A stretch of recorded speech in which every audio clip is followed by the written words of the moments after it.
Well, my camera died halfway through the video, so now it's 2 videos. Where we left off of is that we had tried to calculate distance from average using this idea here, where we take the observation and subtract off the average. So this works fine for student A, but it failed for both student B and student C. We got zeros when we actually wanted a 2 and a 6. And what happened is that by doing this, by going from the observation to the mean, we're taking direction into account. So for B2, we traveled up 1. That's a plus 1. For B3, we traveled down 1. That's a minus 1. That's why they ended up canceling.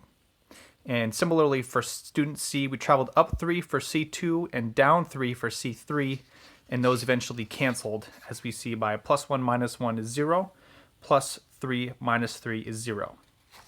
So we need a way around this. And I'm actually going to show you 2 ways around this.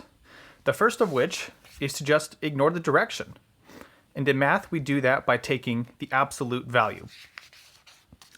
So I'm going to write down, I'm not going to write all the way out, I'll do ABS absolute val of distance from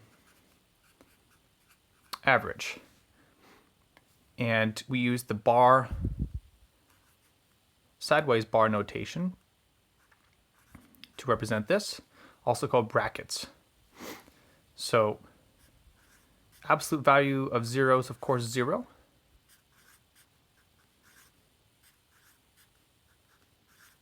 Sum these guys up, we get 0.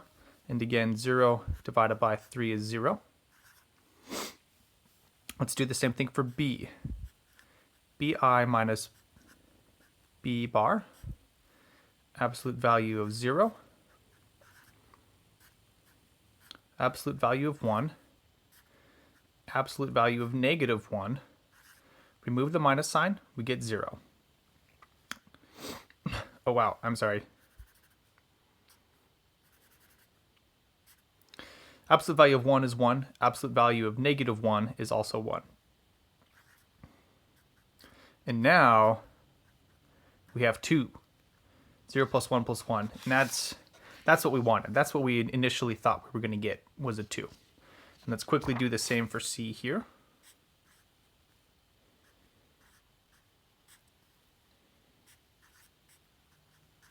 Absolute value of 3 is 3.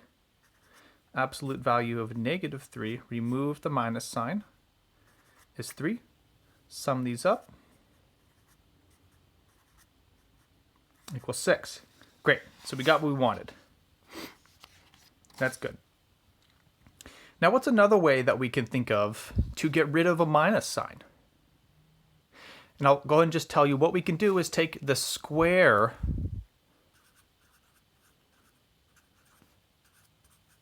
of the distance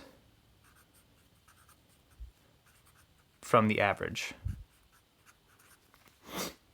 And why is that true? Because when you multiply a negative to another negative, it always becomes positive.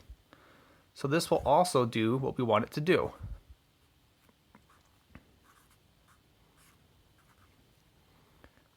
Zero squared is, of course, 0.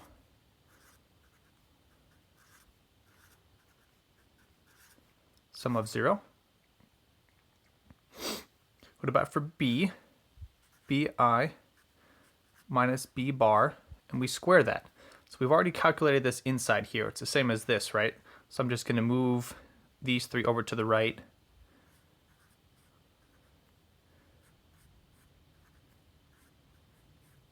And square them all. 0. 1 times 1 equals 1. Negative 1 times negative 1 is a 1. Okay, so this means we actually get the same thing for B is a 2. And then for C,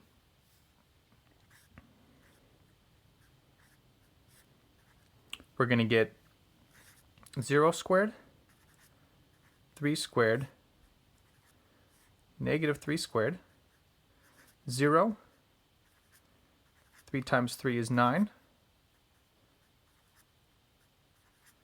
Negative 3 times negative 3 is 9. And then we have 18.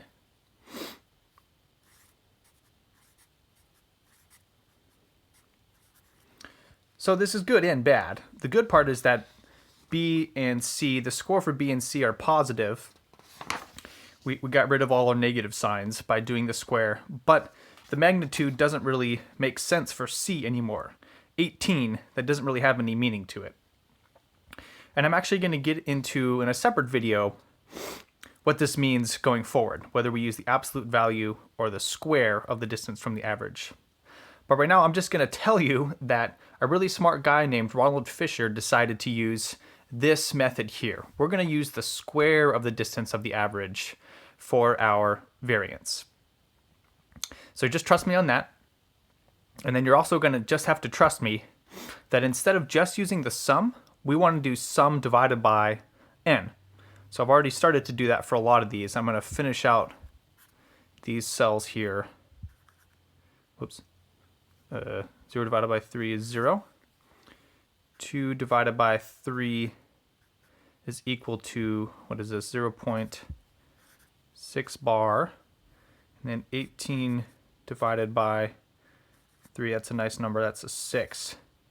I'm going to skip these because we've already decided that we're going to use the square, not the absolute value.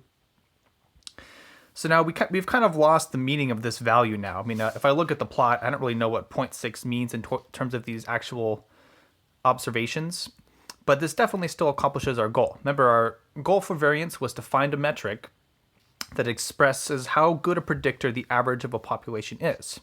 So we want a very small number. We got 0 for A, a larger number for B. We've got 0.6, and an even larger number for student C, which ended up being 6.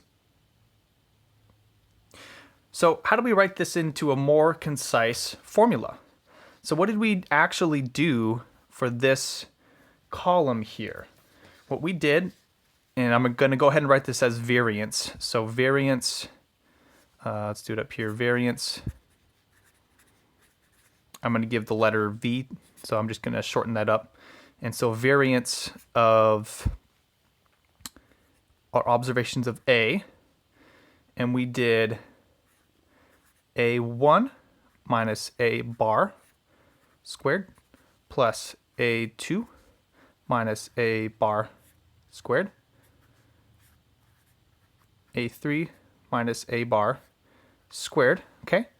So that's how we got to this column, and then we took the whole thing and we divided by n, which is the same as multiplying by 1 over n.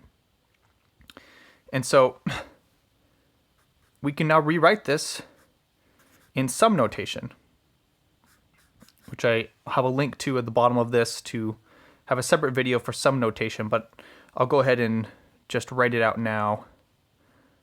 We're going to go from 1 to n. Remember, n is 3.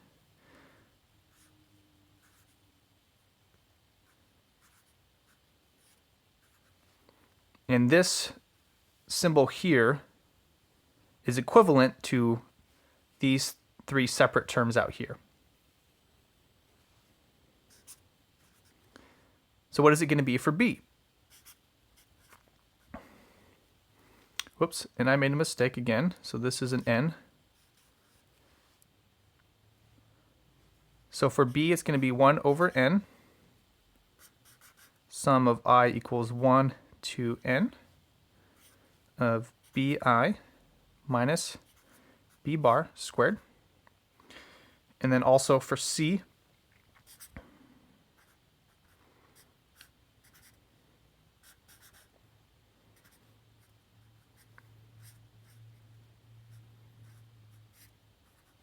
we have this expression. So this is the variance of the scores for students A, B, and 3. Now I'm going to write this out in summary in more general terms here. So this is now the conclusion. So variance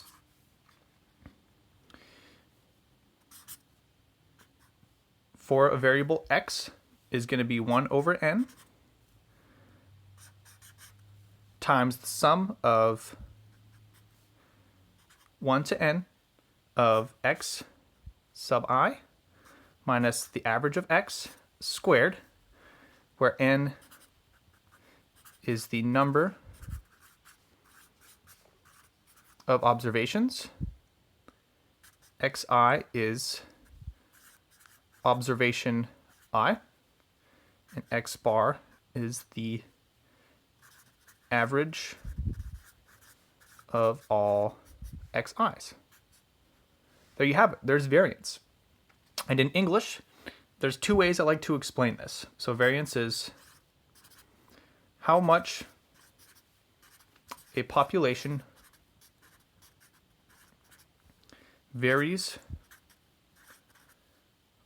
around its mean or average. So that's one way to think about it. Or the way that we used was how good a predictor the mean of a population is. And then remember that we're using golf scoring such that higher V means it's a worse predictor. And there you have it. The mathematical equation for variance. Thank you.